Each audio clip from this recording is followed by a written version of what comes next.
Hello, everyone. Thank you for joining us for the final session of our four-part series, Natural Psychedelic Medicines for Mental Health, which is a collaboration between the Healing Advocacy Fund and Mental Health Colorado.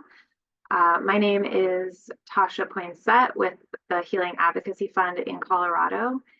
And just want to thank you all for being on with us today. Both to those of you who are joining for the first time for this session, and then to many of you who have joined us throughout this entire series since we started back in January. It has been such a fantastic learning opportunity for me as a host, and we have also learned a lot from the questions that have come through in the Q&A with you all. So we're really excited for this last session today. And with that, I'm going to hand it over to Vincent Atchity with Mental Health Colorado for our introduction. Hi, good afternoon, everybody. Welcome to this fourth webinar. As Tasha was saying, Mental Health Colorado is a nonprofit, nonpartisan advocacy organization working to promote healthier minds across the lifespan for all Coloradans. Our national initiative, Care Not Cuffs, champions efforts to disentangle mental health and criminal justice. We have been working in Colorado for 70 years. We're so excited and proud to be hosting this groundbreaking webinar series in partnership with the Healing Advocacy Fund, and we were inspired and encouraged by the passage of Colorado's Natural Medicines Act of 2022. As the state's leading consumer advocacy organization for mental health, we wholly support and can corroborate the declarations prefacing that historic act. Colorado's current approach to mental health has failed to fulfill its promise. Coloradans deserve more tools to address mental health issues, including approaches such as natural medicines that are grounded in treatment, recovery, health, and wellness, rather than criminalization, suffering, and punishment. Coloradans are experiencing problematic mental health issues, including but not limited to suicidality, addiction, depression, and anxiety. An extensive and growing body of research is advancing to support the efficacy of natural medicines combined with therapy as treatment for depression, anxiety, substance use conditions, end-of-life distress, and other conditions. And finally, natural medicines have been used safely for millennia by cultures for healing. Mental Health Colorado's mission is pro-human and pro-planet. It's a tragic scandal that humans have been cut off from natural medicines due to harmful and discriminatory laws for so long. We hope that today's speakers will inspire safe and transformative therapeutic practice, and we hope that other states will soon follow Colorado and Oregon in similarly liberating the power of the planet in support of human health and well-being. Thanks so much for our panelists for being with us today and for all of you for joining us. Thank you so much, Vincent. And every time you mention Mental Health Colorado having been active in Colorado for 70 years, that's just so astounding to me. Really appreciative of the work that you all do. I haven't been with the organization that long. I believe that. And yeah, we're just so thankful, for, I think, the seriousness with which you all take this change we're making in Colorado, creating legal pathways to access for psychedelics and the potential that lies therein for our communities and our mental health and making real change. So thank you for that. I am going to throw back up our slideshow here for just a moment.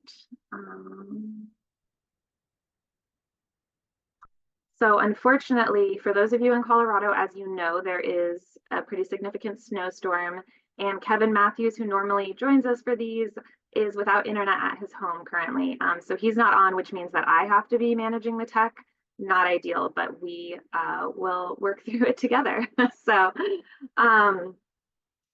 just to give a little bit of context about myself and the Healing Advocacy Fund, we are a nonprofit organization based in Colorado and Oregon, working to protect and expand safe, affordable, state-regulated access to psychedelic healing for all who need it. And in Colorado, our focus has really been on supporting the regulatory process with an emphasis on three areas: safety, affordability, and access. And I think the conversation today will do a lot to illuminate what can be done both within the regulatory framework, but also within our communities to support those three areas. So I'm really excited for the speakers that we have on today. Sorry, I'm not seeing the speaker. There we go. So with that, I want to give our four speakers an opportunity to introduce themselves. We have Dr. Seth Mayer, Tommy Wisdom, and Jesse Gould all calling in from Oregon. And then we have Vanessa Cruz from Pueblo, Colorado. So I'm going to go ahead and hand it over first to you, Seth, to share a little bit about yourself and your work in Oregon. Great. Thanks, Tasha. Yeah, and thanks for having me here. I appreciate the opportunity. So I'm a former ER physician, worked in the emergency rooms in Portland for about 21 years, and then transitioned into a career in psychedelic medicine. So I founded a clinic, Cascade Psychedelic Medicine, in 2021, and use ketamine to do psychedelic work for clients with depression, PTSD, and generalized anxiety disorder. I became a licensed psilocybin facilitator in Oregon with Intertrek, and then joined their psilocybin service center as their health and safety director, as well as a facilitator at the center.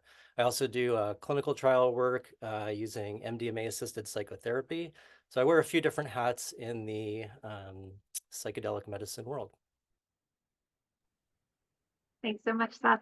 And before we continue on, I just wanted to mention a couple things that I forgot to say in the intro, which is that we do have the chat function disabled, but the Q&A function is enabled. And so do feel free to be throwing questions in the chat as we go through. And then back by popular demand, we have Verena Maguska joining us, who will be helping to answer some of those questions in the Q&A. Verena is with the law firm Vicente and has a really good understanding of some of the legal framework for this policy here in Colorado. So just wanted to share that, so people feel free to use that. And let's continue on with our introductions, handing it over to Tommy. Good morning, everybody. My name is Tommy Wisdom. I'm based out of Bend, Oregon. I'm a veteran of the Marine Corps and served in Afghanistan. I was a participant in the first US-based retreat for veterans that was legal with Heroic Hearts Project, which is the organization that Jesse has founded, and have essentially since the tail end of last year become an advocate, consultant, speaker, whatever you want to call it, for psychedelic medicines and their power, and really using my story of how they've given me my life back and really saved my life to hopefully bring them to everyone that needs them in the most safe, equitable, and proper way possible. So really excited to be here. Thank you for the opportunity. Thank you for joining us, Tommy. And with that, Jesse. Hey everyone, good to see you. Thanks for joining this call. Sorry you're weathering the big storm. One of the people on our team is right there with you in Colorado and having this earlier calls. Yeah, my name is Jesse Gould, former Army Ranger, multiple combat deployments in Afghanistan, hit my own mental health struggles and quickly saw that what was available was just very limited and generally not effective. And I was fortunate that I found my way to a psychedelic retreat in Peru with all the skepticism in the world, but it did save my life, transform my life. And so I founded the nonprofit Heroic Hearts Project in 2017. So we've been operational for about 7 years now. Really was the first of its kind veteran organization that not only connected, educated veterans to these treatments, but also provided a full program of support involving preparation, integration, post-care, spouse support, individual peer coaching and group coaching. And to date, we've started about over 1,000 veteran families, so veterans and their spouses, mostly international retreats, sending veterans to various countries where this is legal. And more recently, we've been able to start work in places like Oregon and hopefully soon in places like Colorado, which is super exciting for us because that is the future. what does the American psychedelic culture look like? How do we integrate this into our health systems? How do we make it accessible?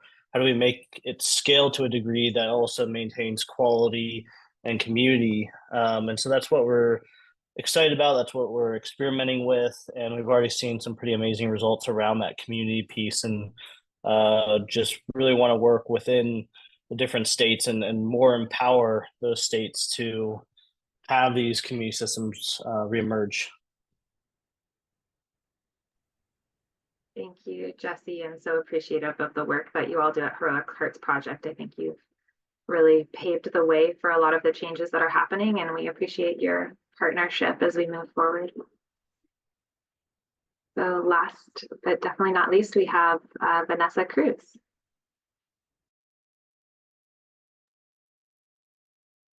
Hello, everyone. Thank you all for being here and the invitation. My name is Vanessa Cruz. I am calling in from my ancestral lands of Southern Colorado and also Northern New Mexico. I've been a nurse. I'm not currently functioning as a nurse, but I'm also a plant medicine guide. I am a death doula, and I do work with a clinic here in Colorado that offers psychedelic therapy and care. And I'm really honored to be here. I do want to make a quick acknowledgement and express gratitude to the Indigenous peoples who have stewarded the knowledge of psychedelic plants and fungi for millennia, and through their ceremonies and rituals and practices, they've built knowledge and connection with these powerful teachers, and we get to learn from their wisdom and using these plants responsibly. So honoring that legacy there. Thank you. Thank you so much, Vanessa, for honoring that and for the amazing work that you do, which I know is really impactful and meaningful in Pueblo, and excited to learn from you today. All right, so I am going to bring back up the slides here for a moment. We're going to jump into a conversation with Seth around the work that he has been doing with InnerTrek in Oregon. But before we do so, I did want to take a moment to, I'm clearly struggling with these slides. I did want to take a moment to just do a quick review of the law in Colorado, especially recognizing that some of you may not have been on our previous sessions. So a refresher for those of you that have. So Colorado is currently setting up a regulated program for psilocybin mushrooms that's set to launch in 2025.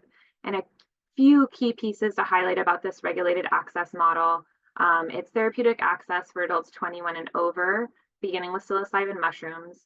No diagnosis or prescription will be required to access the medicine. There will be likely a requirement for some sort of screening and safety assessment to understand what somebody's specific risk profile might be. And then there is a requirement for support before, during the psychedelic experience itself, as well as afterwards, from a licensed natural medicine facilitator. If you're curious about that, definitely check out the third session of this series where we dive pretty deep into training to be a psychedelic facilitator. One key thing to note is that there will not be a requirement for somebody to hold a separate professional license or degree to be a licensed facilitator. Although, as I'll talk about in a moment, there are protections for people who do have those separate licensures to participate in this program. And then finally, I think it's important to note that the Natural Medicine Health Act and the law in Colorado only applies to naturally occurring forms of these medicines. No synthetics of psilocybin or the other compounds are included either in decriminalization of the medicines or within the regulated access program. So, as I mentioned, we have some additional protections in our law in Colorado for participation by licensed clinicians. And what I've done here is just drawn out that language. So a professional or occupational license, registration, or certificate holder is not subject to professional discipline or loss of a professional or occupational license for providing advice or services arising out of or related to a natural medicine license, registration, or permit.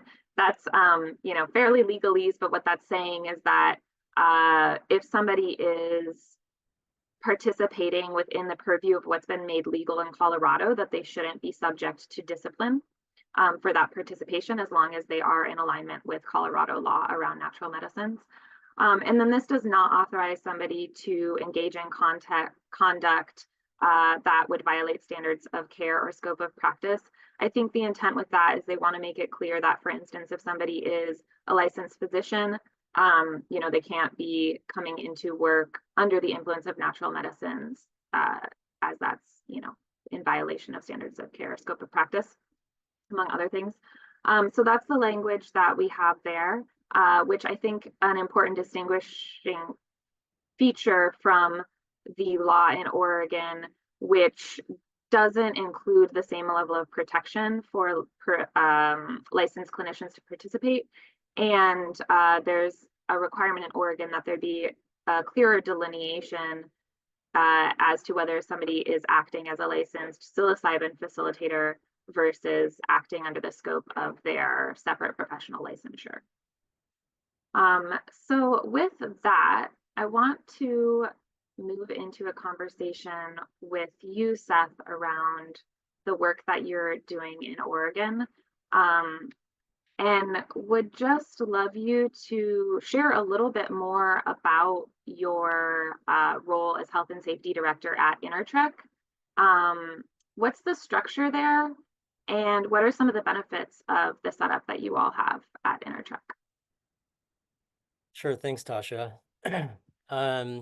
So as far as the structure, let me just give a little more context for the Oregon law and, for example, the requirements under the Oregon law for screening and safety assessment is that the Oregon Health Authority publishes a client intake form.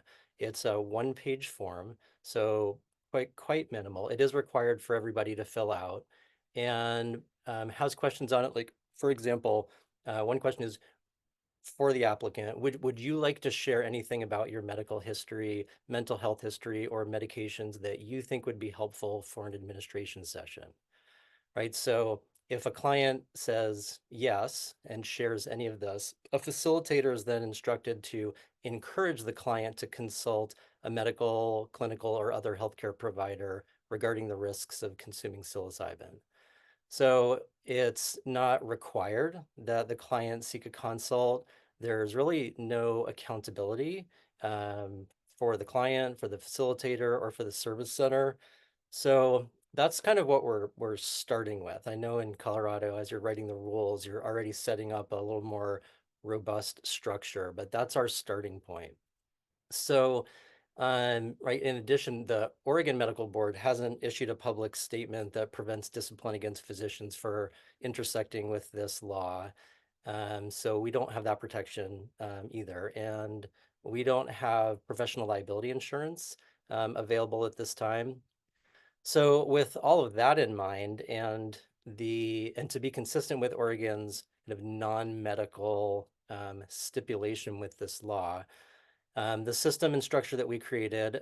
So I, as a health and safety director, in charge of writing and establishing safety protocols for the center itself and screening all of the clients who apply for services with us.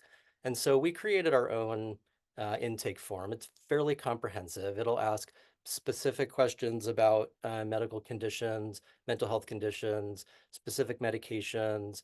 We ask about family history. We ask about substance abuse patterns, support systems, suicide risk, previous psychedelic experience. And then I'll engage directly with clients as well as their providers or specialists, requesting additional records as needed, discussions as needed. And then ultimately am providing the service center with a safety risk assessment.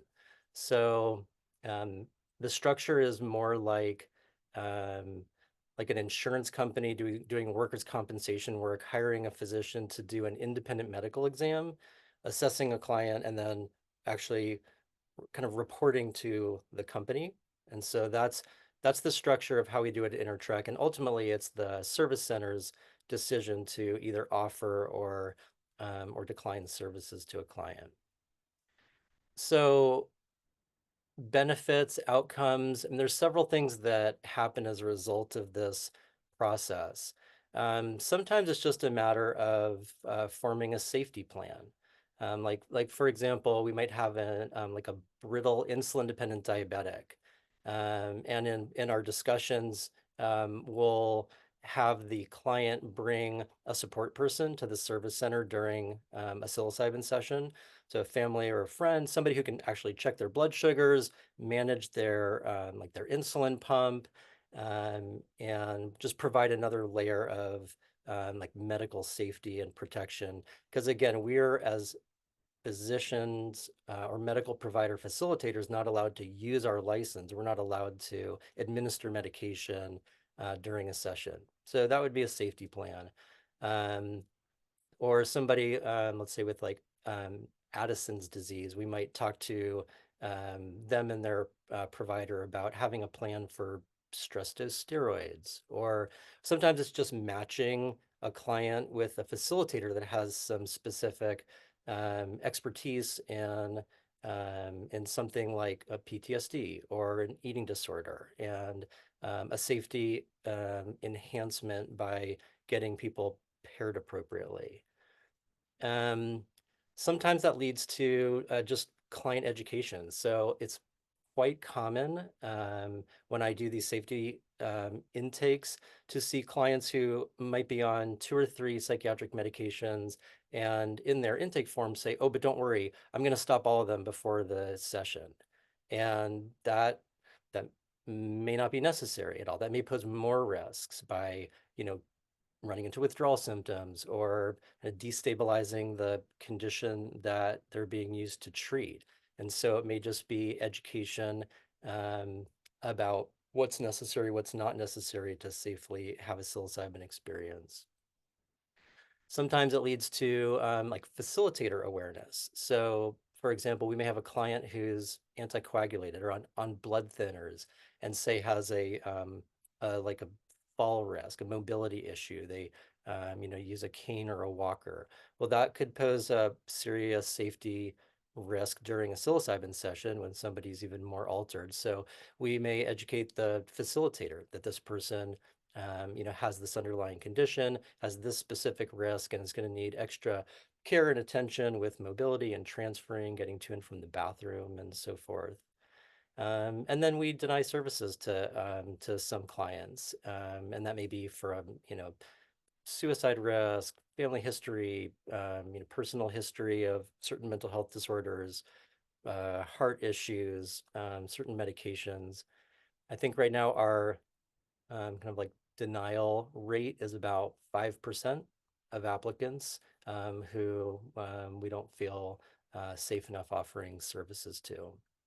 So yeah, those are the benefits. We're trying to kind of find this balance of providing access to this service that we feel has potential to help many people who are suffering, but to minimize the risks to the clients, to the service center, and really to kind of our collective movement as a whole to try to set this up for sustainability.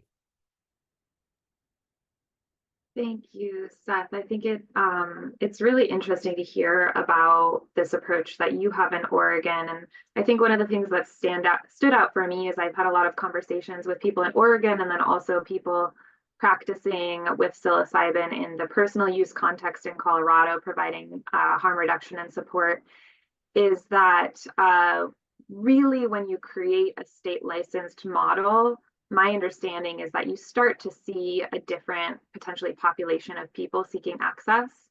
So I was wondering if you could speak a little bit to that of, what it means being the first state in the country to create a state licensed model in terms of like where are people reaching out from and what are some of the differences from what we might have seen when this was still illegal, but people were still choosing to work with it. Yeah, that's a great question. So my observations so far are that we're getting what feels like disproportionate to the general population, quite complex mental health backgrounds.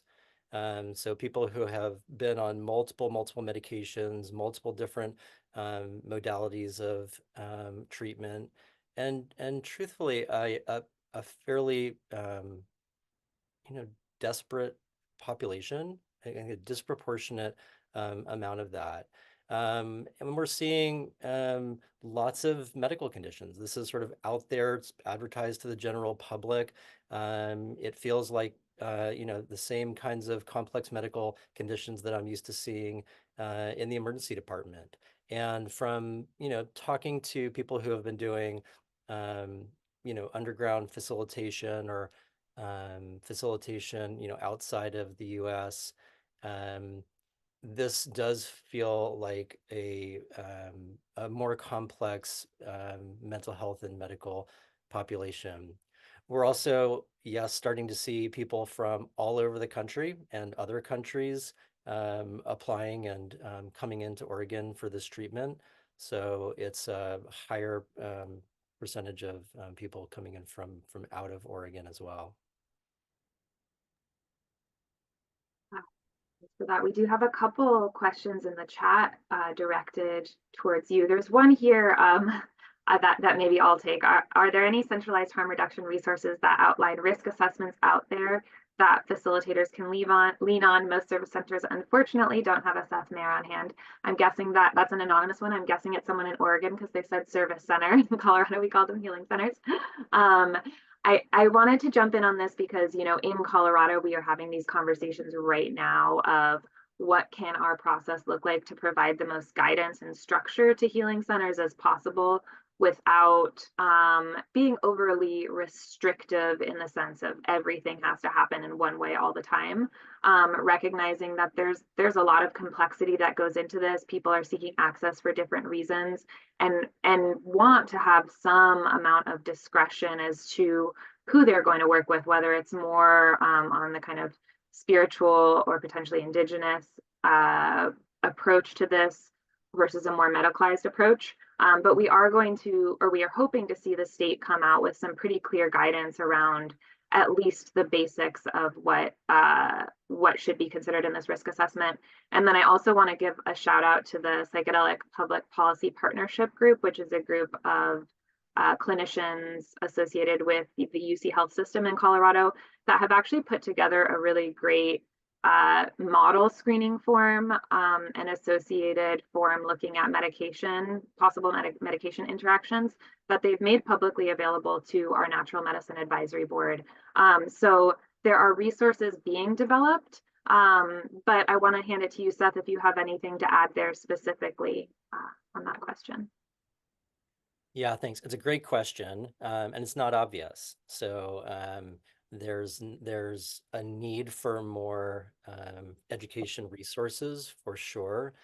I think the two that I've probably found most helpful that are accessible to anybody out there, one is through the Psychedelic Medicine Association. So if not familiar, it's a wonderful organization, and they publish content for providers who are interested in this service. So they have courses on psilocybin safety that you can take online. The others, I'll put a plug in for Ben Malcolm. So Spirit Pharmacist. He's got a trove of content available addressing mostly medication interactions, but also medical and mental health conditions and how they intersect with all the psychedelics. So those, I feel, have been two particularly helpful resources. Thank you. So we do want to make sure that we have time to hear from our three other presenters. So I'm gonna move on to the next section here with the caveat that we are gonna have at least 20 to 30 minutes for Q&A at the end here. So hopefully we can circle back on some of these questions. And then also, Seth, feel free to jump in and type in answers if you would like to in the Q&A. Okay, thanks, Tasha. All right, so I am going to see instead jump into the next segment of our conversation with Jesse and Tommy. And so I would love for the two of you to tell us more about the Veteran Impact Pilot in Bend, as well as your plans for future impact pilots. And really what's so promising about the impact pilots in terms of expanding access and deepening impact? Yeah, absolutely. So what I alluded to before is the way we've been able to be operational. Obviously, there's a huge veteran mental health crisis, record levels of suicide in my community, and I think in the broader community in general. We're all going through some mental health issues, and anybody who's gone through the accepted therapy and medication understand that there's only a limited effect. Some people it helps, saves their life, but there's just a massive amount of veterans that are really falling through the cracks and are not getting what the help they need. And so the way we've been able to operate is by connecting these veterans to countries where these treatments are legal. Because obviously there's all the restrictions here in the US. So that's what we've been doing, having hosting retreats in Peru, Mexico, Jamaica, Costa Rica, etc. And for the last 6-7 years, that's been the main focus of our operations. And as Vanessa stated, we're very privileged, we're very fortunate, and very thankful that a lot of the Indigenous elders have shared this, have worked with us, have saved the US's veterans, and shared this knowledge. But now we're finally in this spot where, still with respect and still hopefully working closely with Indigenous communities, able to bring or able to work with these more so at home, especially in the case of psilocybin. It really has a much general access and easy to grow and easily accessible, and has a pretty high safety protocol. But we obviously don't have the infrastructure in the US. We don't have, from a Western medical standpoint, a tradition of it. And so those are all the things we're trying to figure out right now. How does this integrate with acceptable medical practices? How do we bring this into a system that is respected, where people can go? There's still safety qualifications. There's still some ways of people affording it. That's one of the biggest fears is, some of these early retreats or experiences are shown to be somewhat expensive. And the fear is that people who cannot currently access mental health will not be able to in the future, which is exactly what this is not about, right? And so these are the issues we're trying to figure out, but then also bring in what many traditional cultures have known for a long time. And it's taken us a while to kind of understand that a lot of the healing comes on a community level. Most of us are more likely to call a friend or a family member if we're really having a crisis before we call a doctor or a therapist. And at the other time, a lot of these therapists, there's just, especially through the VA, there's just a lack of them because of how many veterans have been gone that need this care. And then the other thing is just sort of a trust issue. A lot of veterans just have a really hard time relating to a therapist because they feel like that person doesn't necessarily know their unique trauma going to war and being in this intense violent situations. And so the pilot here in Oregon and what we are going to continue to do in Colorado is really testing out all these things and leading with veterans, just because, one, we know, it's a community that in the service relies on each other. We have strong camaraderie there, and that's one of those missing pieces. But I really think in the last 20-30 years, a lot of those community systems have disintegrated.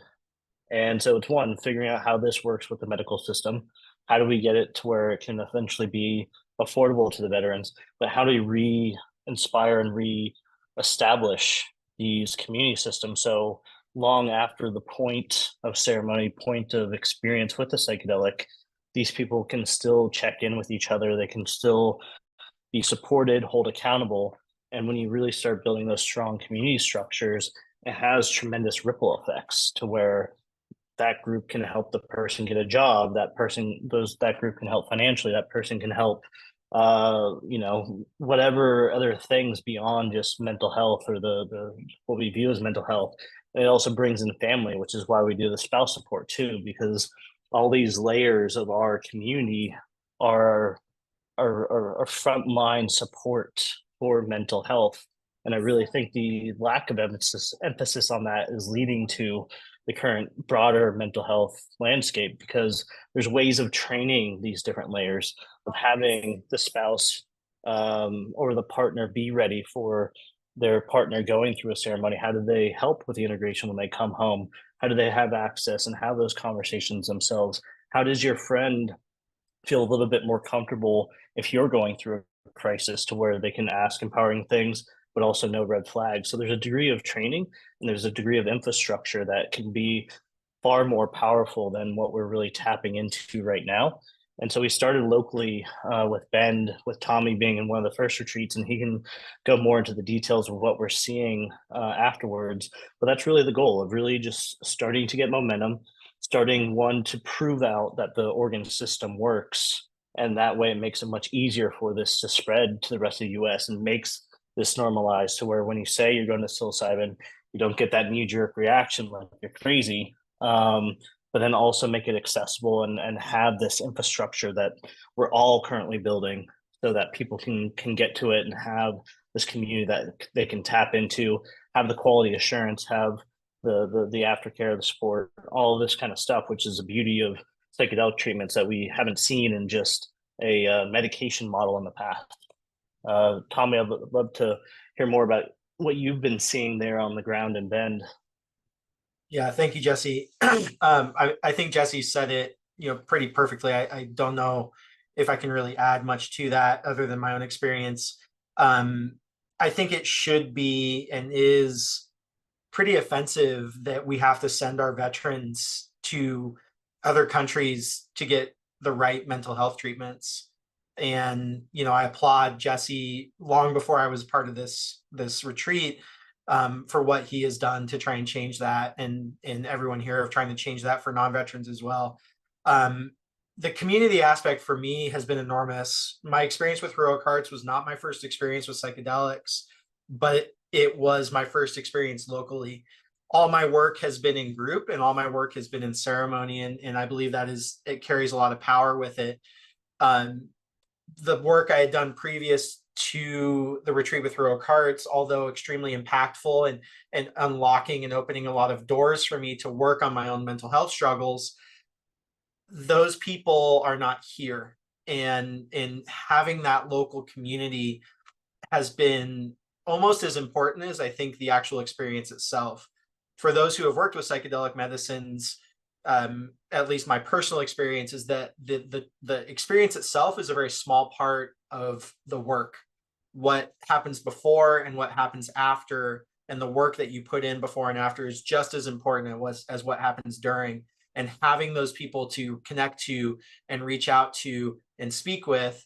I'm having coffee with two of the individuals from the retreat next week, and I've seen a couple of them. I saw a couple of them last week, and having that sense of, hey, do you want to sit down and talk? Or someone is going through a particularly difficult patch, and being able to sit face to face with that person, I think just is such an amplifier for what the impact of psychedelic medicine has. And so I'm so lucky to be a part of the community here in Bend. I'm so lucky to be a part of the wider kind of community in Oregon and what Jesse is building. And I hope to see these successes that we have had as just this first group of 8 people grow to these other regions and continue to grow here in Bend. So yeah, the community aspect has been, I think, integral to the power of what the retreat has accomplished for me. Thank you both for sharing that. And, we're really excited to see what you all are working on in that pilot in Bend, and thinking more broadly around veteran access. And I want to just add a little bit of context in general about this concept of a community impact pilot. It's something that we've started to become very interested in at the Healing Advocacy Fund.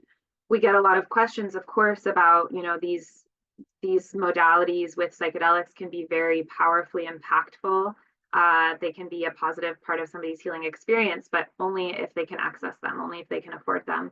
And so we are always thinking about what can we do so that a broader segment of the population can access, but in particular, people that are really struggling who might not have the financial resources. And the impact pilots are a really interesting way of creating direct access, so directly funding access for people in specific groups, whether it be veterans, people struggling with substance use. We've heard discussion around postpartum depression, justice-involved individuals. I think we have a lot of questions around how this can work for different groups of people. And what you're doing in Oregon is exploring how to create these supportive structures with veterans and create that direct access. But then the second part of the impact pilot that I think is really crucial to emphasize as well is just measuring the impact.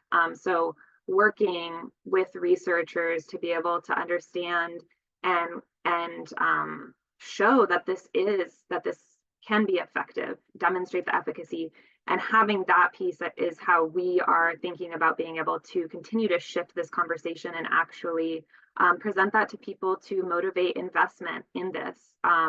Understand that it may be for certain people more effective than other alternatives, and it should be treated as such.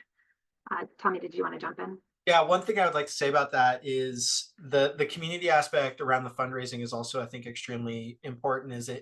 It's a lot easier for me as a resident in Bend to go to individuals in Bend and ask for potential resources, whether financial or otherwise, when I can show that it's going to impact our community. It's not to say or to lessen that there are people in other places that need help, but if I'm going to an individual who is a leader in our local community and saying, hey, can you provide this? Again, whether it's a financial donation or whatever, and say it's going to benefit these people within the community here with, that are your neighbors and your coworkers and your friends. That is a lot easier than saying, well, it's going to be these people elsewhere and wherever elsewhere is. And so I think that is a motivator for people to see that direct impact, because they're like, oh, these are people that I live and work and recreate with. And I think that is a huge aspect as this continues to grow, and having these kind of nodes of these populations around the country that you can ask for resources, and they're going to want to give them because it's a direct impact and it's not impacting someone that's hundreds or thousands of miles away. And again, not lessening that, but there's just a broader appeal, I think, to that. And I wanted to make 2 points off of what you said, Tasha. So one, too, for many of you who have been following, the psychedelic progression, the veteran community, veteran voice has been pretty impactful at moving these issues forward on both the state and federal level. We sort of have a political sides. One, can't afford to look bad in front of the troops that they have deserved, but two, we do have that fortune that it's a patriotic country, and the politicians have to at least show face of that. So that gives us some leverage and pressure points to put on that system of, hey, put your money where your mouth is if you're going to do that. But also acknowledging that we have that political capital where there's many other worthy groups and trauma victims that don't get the same attention. And so we've always tried with these programs to keep it open source, that what we learn and the infrastructure we're able to build will then also impact other communities. And we've already had that conversation with many people in Oregon, thanks to Healing Advocacy, of very worthwhile groups that, again, might not get the same attention, but then they can kind of piggyback on the same sort of stuff, tweak whatever we're doing, whatever doesn't work, what works. And I think can help that broader community. And then hopefully in the future, those communities can intermingle, help each other out, right? That's the big goal, but still having their own unique spot for themselves. The second point is on the impact dynamic as well. We always do the standard research surveys, PTSD scales, depression scales, quality of life. But with Oregon, what we're also trying to look into is just showing certain dynamics that are unique to that really do work. So things like group therapy, even though for many it might seem common sense, still from a therapy model, it's not extremely accepted or what have you. And so just proving that that can be as effective, if not more effective, for at least some groups is one of those things we're trying to push.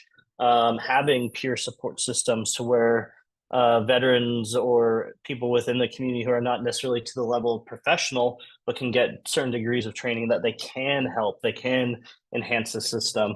And so from our standpoint, it's showing the impact, having quantitative data around this, not only we think will make a much more effective model, but a longer term effective model. And I think it'll also bring the cost down if we can do this and then make that more accessible to people who can afford very expensive one-on-one therapy sessions, especially psilocybin being 5-6 hours. So there's a lot of these things that we can really kind of prove out, show it to the research standpoint, but then also there's so many other ripple effects that are beyond quantitative measures that we know we're going to see in the next few years, 5 years, that is just going to, I think, really be beneficial. And that's the exciting part of generations to come too, of helping both the veteran, their family, helping the partners, that helps the kids, that ends generational trauma.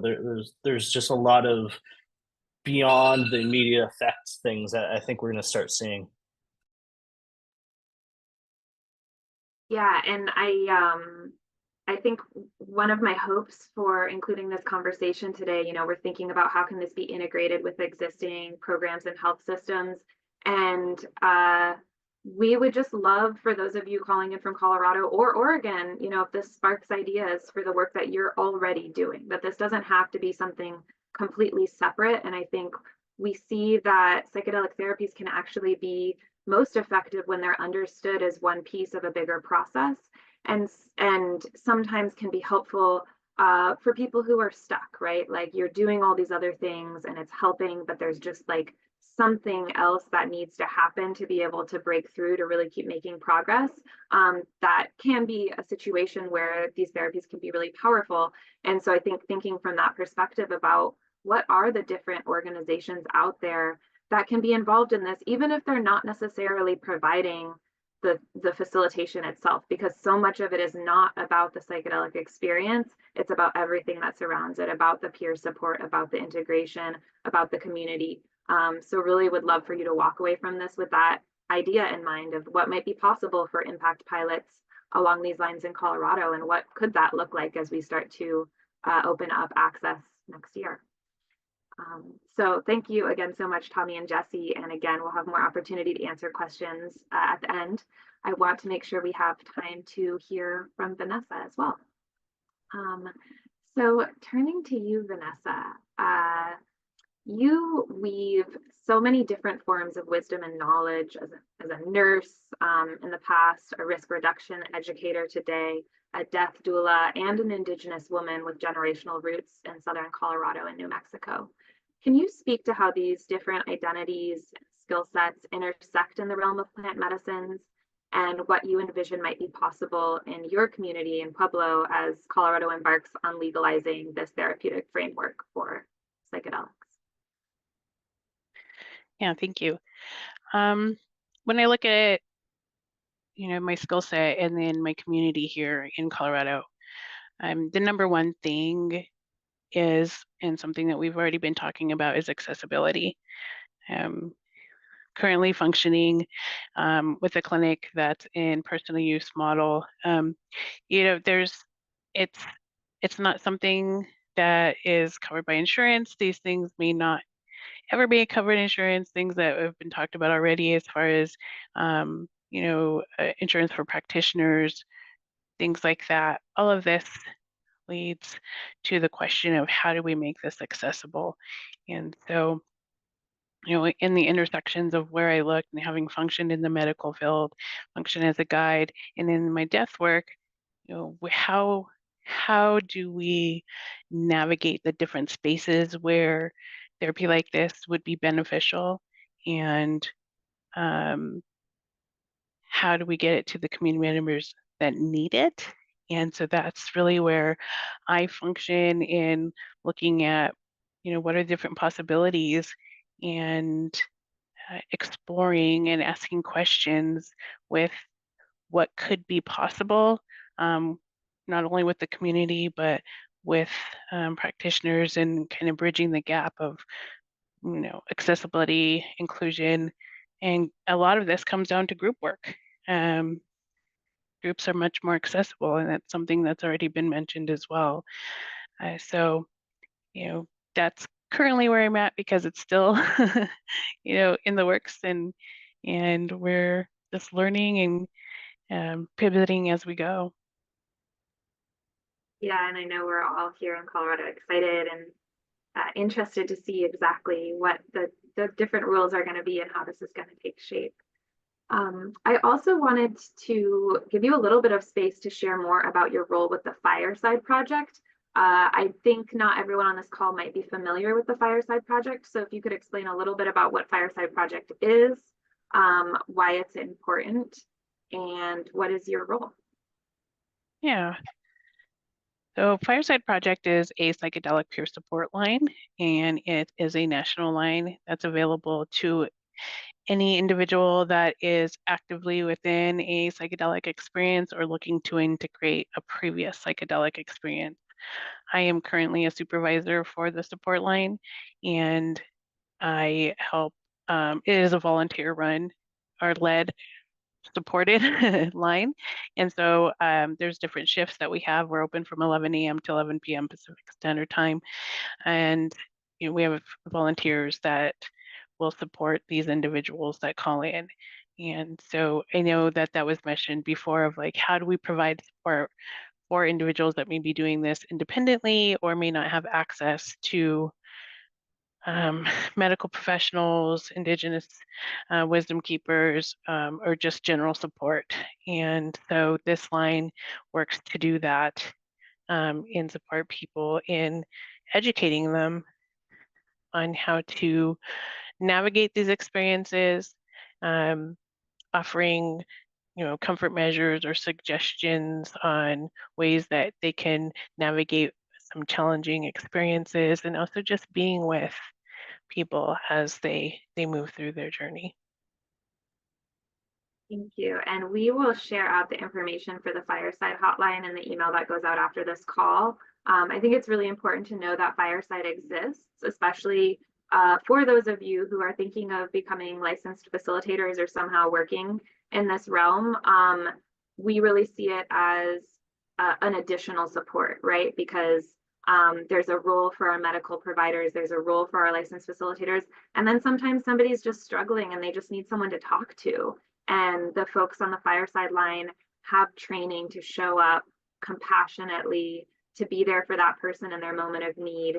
And it's free. So it's an amazing resource. So thankful to you, Vanessa, and the rest of the team there for providing that and doing that work with an emphasis, I know, as well on identity-based support and recognizing that that matters too. Could you give actually a few examples of why people do call the Fireside hotline? Yeah. So people will have intention to utilize these medicines or substances in a recreational space, and they sometimes aren't prepared for what the experience can be like. So this is where site and setting comes into play. What is the mindset? What are the setting they are in? And if there's some challenge that arises from that, they might call us. Sometimes people are using these substances alone, and they experience, information that comes up that can be related to past traumas, or they're just experiencing joy and a mystical experience, and they need to be able to talk or share that with someone. And sometimes it's very introspective and can produce some anxiety at times. And so just knowing that there's somebody on the other side of the line that they can speak to and just hold space for them will be reasons why people call. When it comes to the integration piece, people may have had a really challenging experience in the past. Sometimes we have people that have called who had an experience 20 years ago, and they finally have the ability to talk about what that was.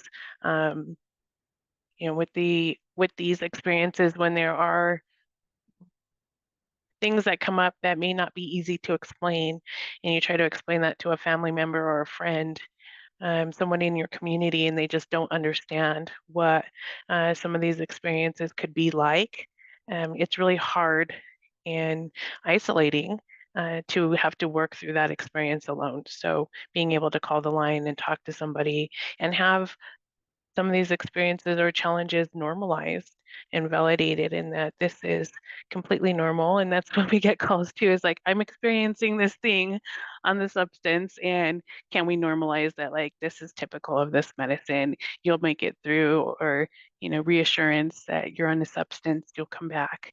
But we also collect data as far as anonymous data that is used to just show why risk and harm reduction is important, and also the need for education around that.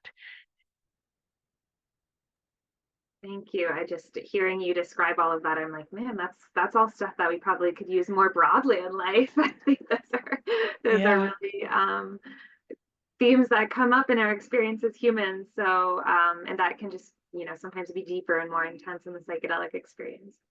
Just love that you guys are out there and all that you do in that regard. And you touched a little on this idea of risk or harm reduction. And so my next question for you is, what can we do within our communities to lift up the positive potential of this change around psychedelics while minimizing risk or harm? Yeah, so I like to look at risk and harm as two different avenues, right? So risk is, what is the risk that you take on or that you may encounter while using a psychedelic substance? So here in Colorado, we've decriminalized for personal use, and then we're moving forward with a regulated model for psychedelic mushrooms. All of these substances are safe. They're pretty safe. There has to be some regulation. You have to have some knowledge around that, and not necessarily regulation. There has to be knowledge, and there has to be some due diligence as far as creating a safe container for that. But most of these medicines are safe, and the risk within that is, doing your intake, asking the questions, or even from a ceremonial space. What do you look for in individuals to assess if they're appropriate for the risk that could come from the medicines, which could be, medical diagnosis or other things. When we look at harm, I look at harm as like, what is harm reduction in that when these substances are utilized, where can harm come in? We look at maybe harmful facilitators. I also look at harm for the substances. There's a lot of people anxious right now to synthesize or isolate or create a synthetic version of these medicines. And what does that actually do to the spirit of the medicine itself, the natural spirit of the medicine, and its ability to come from the earth? So, looking at the harm in that way, part of the education can be how to vet a facilitator. What are practices around set and setting? What are the questions to ask for anybody that you're interested in sitting with in medicine, whether it's a ceremonial route or it's a clinical route? Really knowing like what their background is, how they hold space, what their education has been, what connections they have to the indigenous cultures, and do they have permission to utilize those particular medicines? So, there's different routes there as far as the safety, because again, the medicines are safe, but they may not always be presented in a safe container. Thank you for that. Super important. And I know Fireside again has done a great job providing educational resources around what are some of the questions to ask if you are looking at seeking access whether in Colorado in our personal use context or in Oregon in the licensed structure. And I also want to give out a shout out to our team in Oregon with the Healing Advocacy Fund that created a really comprehensive client safety guide that I believe Seth and maybe a couple of others have contributed to, that provides a lot of amazing information for people considering seeking access. What are those questions to ask and to keep in mind? And I know Fireside also contributed to that process as well. So thank you for that, Vanessa. That information is so key to get out there because we can have all the regulations in the world, but if we don't have a solid foundation of education, it's still limited in the amount of support we can offer. So I think that this, the way we thought about this conversation was thinking about all these different structures and inputs. So you've got on the front end, Seth with a medical background, being able to walk through somebody's, risk profile based on their medical history, health history, maybe their family situation and these other pieces, and make an informed decision in that way. You've got the Heroic Heart Projects, Jesse and Tommy, creating this incredible model of like really robust community care support that goes so far beyond the psychedelic experience in either direction. And then Vanessa providing this additional layer of peer support through the Fireside Project, as well as the work that you do educating in Pueblo. And I think, what's exciting to me about this change that we're making in our policy in Colorado and in Oregon, and hopefully in other states as well, is that it's really creating an opportunity for all of this to coexist and to develop this really rich ecosystem of different ways that people can participate and engage. Before we move into the Q&A segment of this, Vanessa, I did want to give you an opportunity to speak if you would like a little bit about the work that you do in death care. One subject that we haven't touched on a lot in this series is the potential of psychedelics in the context of end of life, which is very powerful. We've seen both in the clinical research, but also in the lived experience of people that work in palliative care and these other fields that people facing end of life can maybe benefit from safe and supported access. So just wanted to open that up to you to speak on as well. Yeah, thank you. So community death care and decolonized death care is the education that I provide and also function under as a death doula. A lot of people, as was mentioned earlier, like existential distress around having end of life issues come up. So someone has a terminal diagnosis or they've had chronic conditions that are now leading them in that direction. And how do we provide access to folks to explore these medicines, particularly psilocybin, in utilizing this as a way to review is what I'm finding a lot in reviewing what life is like and has been and what does it look like moving forward as they approach the end of life. So, a lot of this can come in at any time. It can be someone that hasn't even reached end of life, or it's just having a conversation or exploring like, what does end of life mean for me? What does that look like for me? Or having a conversation with someone that you love and care about in community. What does their end of life look like? And medicine can be used in that space to really explore what can a good death look like. Then there's also legacy work. So many times people, when they're at end of life, they've been stuck in kind of a struggle, or every day is just kind of consumed by I'm dying. And so can we utilize medicine work to kind of pull them out of that space and look at a big picture of like, what's the story? What do you want to leave behind? Are there things that you want to share? Are there objects? Are there things like a recipe that have been held for generations that you want to pass down, that you often forget when you're kind of in the depths of struggle and dying. It can be utilized in the space with family members.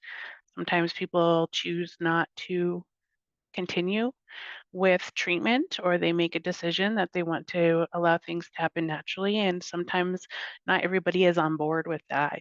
And so can we use, you know, a community group experience to kind of explore what this looks like for everyone, what the feelings are, how can we connect to the space that this individual is in. And then there's also, you know, the individual use of exploring their own death. And a lot of times people kind of want to reach this mystical state if they can, to learn and see if they can get some kind of idea of what it might be on the other side when they leave Earth's side. But a lot of times the exploration of what might it be turns into I'm here now and I'm just going to have the best quality of life, or I'm going to do all the things I want to do, or I'm going to say all the things I wanted to say here now, so that as that transition comes, um, uh, it's not necessarily easier, but it's not as scary. It's not as difficult. And there's acceptance to the fact that there's something else beyond what we have just right here. Thank you for that, Vanessa. That's really powerful. And I want to acknowledge that's a big question I threw at you right near the end of the session. So you did a beautiful job in capturing what is the potential there, and the way that you're relating to it in your work and in your life. So just so in awe of all that you do, and same for Jesse, Tommy, and Seth. So we are at the point of moving in formally to the Q&A. We've had a number of questions come through, many of which have been answered either in writing or answered live here.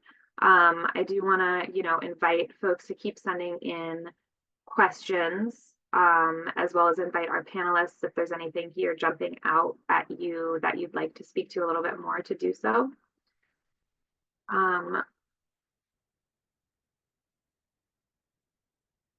We have a question focused on InnerTrek. Seth, if you're open to answering that. It's is InnerTrek looking at any apps for psychoeducation, preparation, or integration to help reduce the cost of services?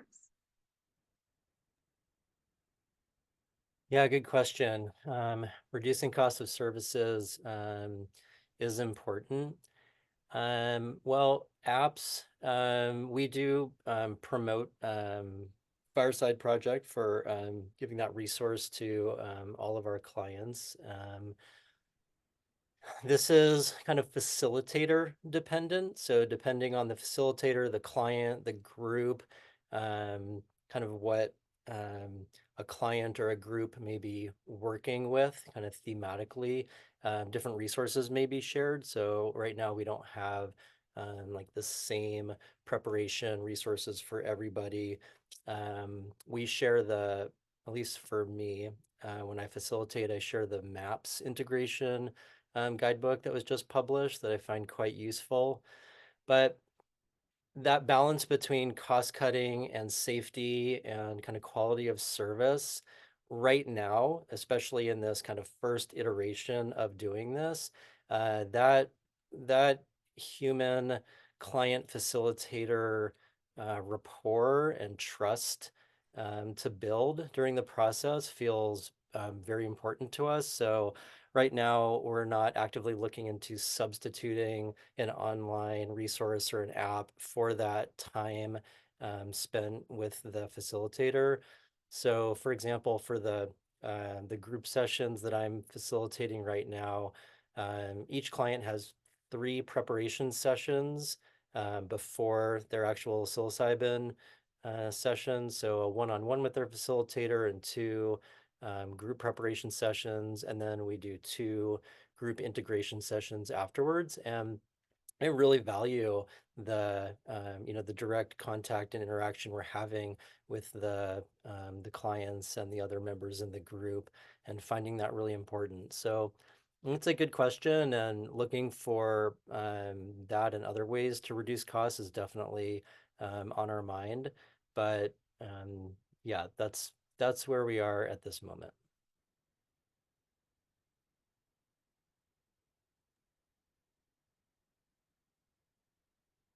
Thank you, Beth. We got a question in the Q&A asking to learn more about MDs helping to set up integrated services and medical malpractice coverage or disclosures that allow for physician involvement if there is no ability to have malpractice coverage. I was wondering, Verena, if I know you and Josh have done a fair amount of digging into the options out there in terms of malpractice coverage. Is that something you would feel comfortable speaking to? And if not, that's okay too.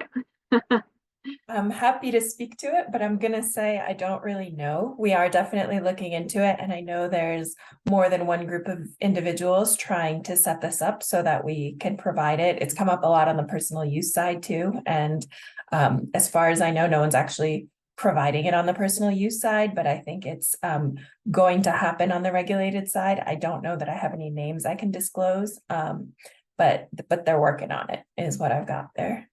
Sorry to not have something more concrete. I know it's important to the folks practicing or wanting to practice. I can chime in for a second because this isn't something that I'm actively thinking about and working on, and it's a very real concern for providers who are trying to get involved with this space.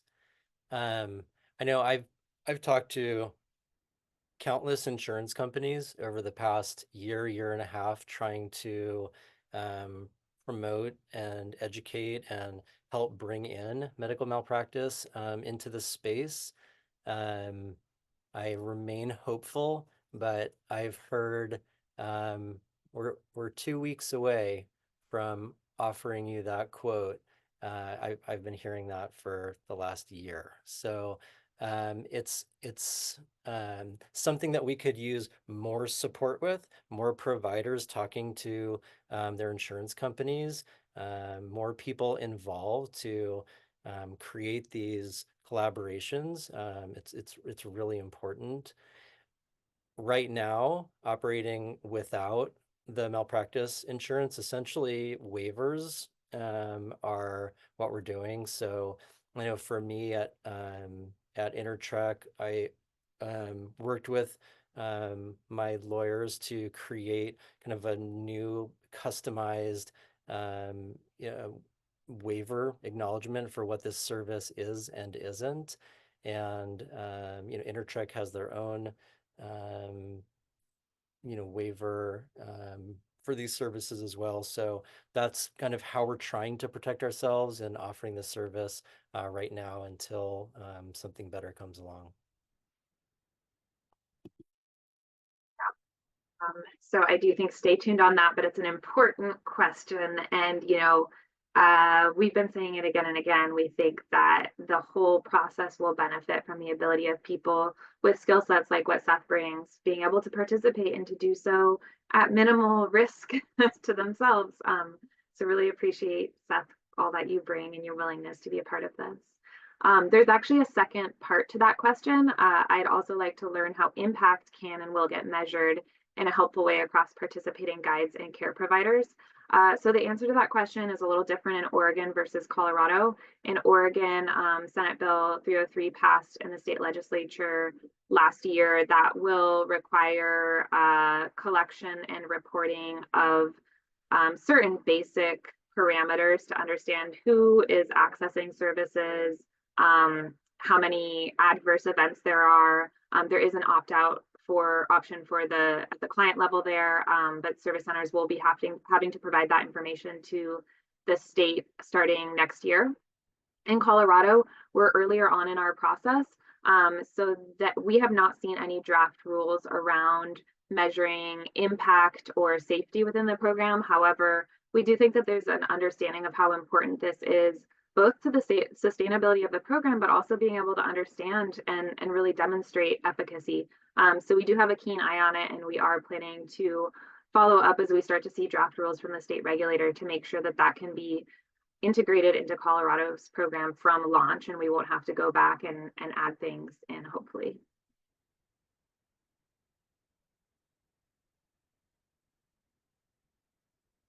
We have another question focused on Colorado. Have guidelines been established yet in Colorado for what fee will be required for healing centers to be licensed or certified by the state.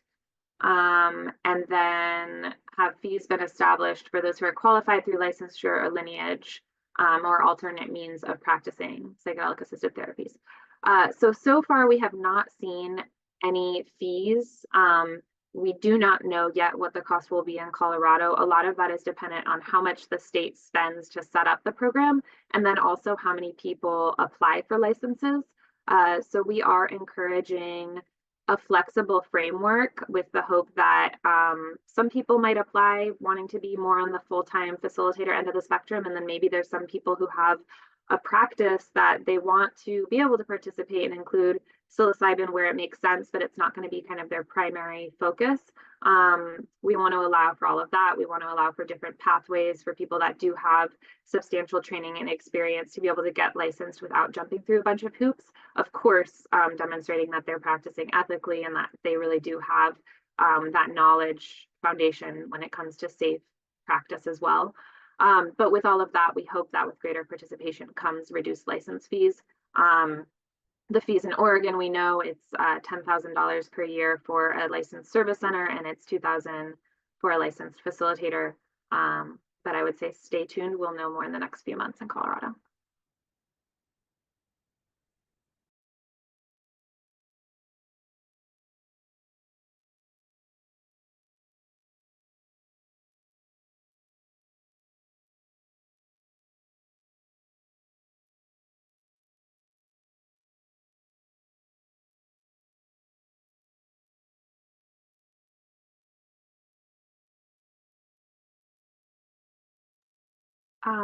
Seth, we have another question in here for you. I keep throwing them at you, though, so I want to, up to you if you feel comfortable answering it. It's Seth mentioned the patient population seeking these programs tend to have very complex mental health situations. What kind of outcomes are you seeing for these types of patients that may be on the higher end of the complexity spectrum? Do we find the treatment is effective? Or is their ability to participate impacted by the screening process? Yeah, great question. I mean, the answer is both. I mean, for the people who are not able to access services, then yeah, they're significantly impacted by this process. We haven't been sending surveys, tracking data for every client we see. So as far as statistics and being able to say, you know, X number of people are significantly benefited or not, we're not there yet, hoping that that reporting system with Senate Bill 303 helps us as a state measure those things.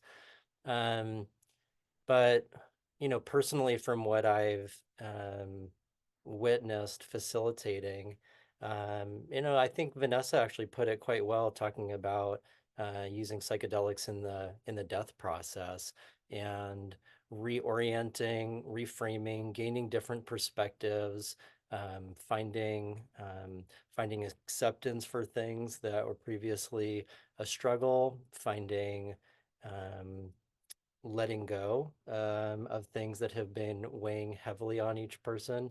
You know, psychedelic work is such a personal experience, and sometimes the benefits don't get captured as well in PHQ-9s and GAD-7s and standard questionnaires. And, you know, just listening and hearing how people reorient themselves and their relationship to their past, their present, their future, the people around them, in, you know, really significant ways is really encouraging. It's really wonderful work to be involved with. And so listening to the stories, seeing each person and how they individually respond to this experience is really humbling and amazing. And it doesn't help everybody, right? I think that there's responsibility that we have as a community to not overhype this, and to be, you know, to be realistic about what this is. And not every psychedelic experience is the same for that one person. So they may have one experience, that is, a big breakthrough for them and profoundly impactful, and another where nothing happens and it's really frustrating. And yes, there's some, integration that can be done with that. And what was that experience like? And there's always, encouragement to kind of use experiences that feel positive, negative, helpful, unhelpful as opportunities to explore and learn about yourself and learn about the medicines. Um, but there's humility that we all have to carry as facilitators and recipients of this, and knowing that it's not predictable, it's not controllable, and approaching it with that is generally a better setup for success than coming into this, I think, with statistics that, this treating it like any other pharmaceutical, and that it's going to help X number of people, and this percentage of people are going to receive benefit, and kind of sterilizing the framework for how we use it. And I think that's a misunderstanding, and not as helpful a way to talk about psychedelics, as much as trying to develop a relationship with the medicines and the process and the facilitators and the groups and the communities that we do this work with. Sorry. Some tea. Thanks for that very comprehensive answer. Verena, I saw you wanted to answer one of the questions. Yeah, we had a question here that I thought was a great question and one worth addressing. How big of a risk or concern is a possible crackdown on providers by the federal government? And we had a question earlier on that I answered with text about impact on DEA licenses that healthcare providers that want to practice under the Colorado regulated scheme would have. And we don't know. I'm sorry, my answers are often we don't know, but we don't know, and we're looking at it very carefully. It's like a nuanced area of risk. There is some precedent from cases involving DEA license holders in cannabis that suggests that doctors recommending cannabis and, by analogy, hopefully other natural medicines are protected by free speech, so that you can't lose your DEA license as a result of just recommending a natural medicine. So that precedent is reassuring to us in terms of doctors, sending their patients to receive natural medicine care. But it's obviously, as soon as you talk about a doctor, either administering or handing someone a controlled substance, you're in a different category of risk.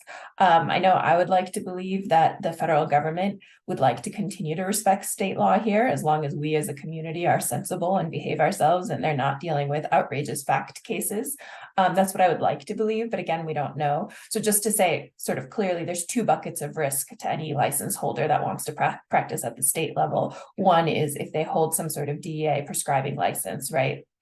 There's that sort of, is my DEA license at risk? And then there's another bucket of risk, which is, will the state medical board come after me, or will the state therapy licensing board come after me? And as Tasha mentioned, the current law has some good protection around therapy license boards in there. Again, there's some protection, but there's nothing written, and there's nothing we could have done on the state level to address federal DEA concerns or concerns around your DEA license. So again, to answer April's question more directly, we're hopeful, but it's not crystal clear, at least not yet. And I really think that a lot of this policy will be made based on how reasonable this community and this industry, for lack of a better word, unfolds.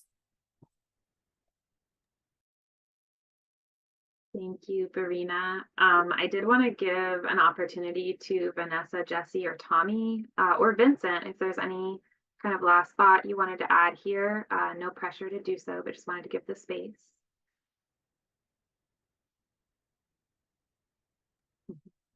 I'll just say there's bills being moved federally. I was actually just in DC, as well as other states coming on board. I feel like the more people that go through safely and prove that these models are success, and I think there's an extra coverage with veterans, because that would really not look good on a federal side if they start cracking down. Plus, it'd be like a constitutional crisis for the federal government to go into state things. It's just too much of a mess for anybody to really want to. And the sense you're kind of getting from some of the federal institutions is that they're waiting on some sort of higher authority or somebody to move first, but they have no, like, as long as the states are doing it fine, then they're kind of like taking away like any sort of responsibility. I think nobody just wants to hold on the responsibility, but nobody wants to stop what's going on. And there's already looks at rescheduling cannabis. So it's all moving in the right direction. So from that standpoint, again, that's the importance of this kind of thing. But yeah, it's for us, it's very exciting. It's a new era, new chapter of mental health, and I think community in general, relearning the old in a lot of ways. So I think there's a lot of things to look forward to.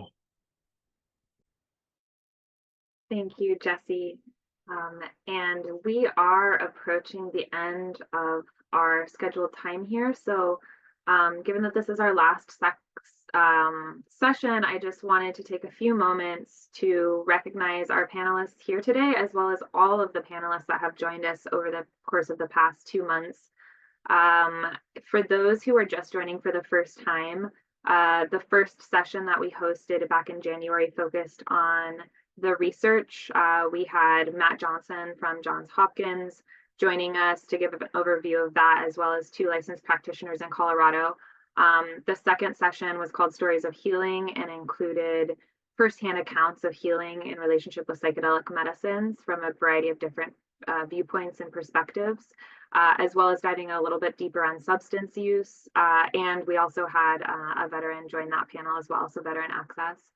And then the third one is all about facilitator training and what is happening within the draft rules here in Colorado as we look forward to launching our licensed program. So I definitely encourage you to go back and view those if you hadn't had a chance to do so. We're also sending out surveys after each of these to get a little bit of feedback from you. So we would love to hear from you about, if there's topics that weren't covered in this series that you'd like to hear about in the future. We can't promise we can do everything, but it's still helpful to know where there are outstanding questions, what people are eager to learn about. And, I think that note that we just closed on with Jesse and Verena is super important, that what we do in Colorado will also shape what's possible elsewhere throughout the United States, how the federal government responds to this. And so we do take all of this very seriously. It's a big responsibility.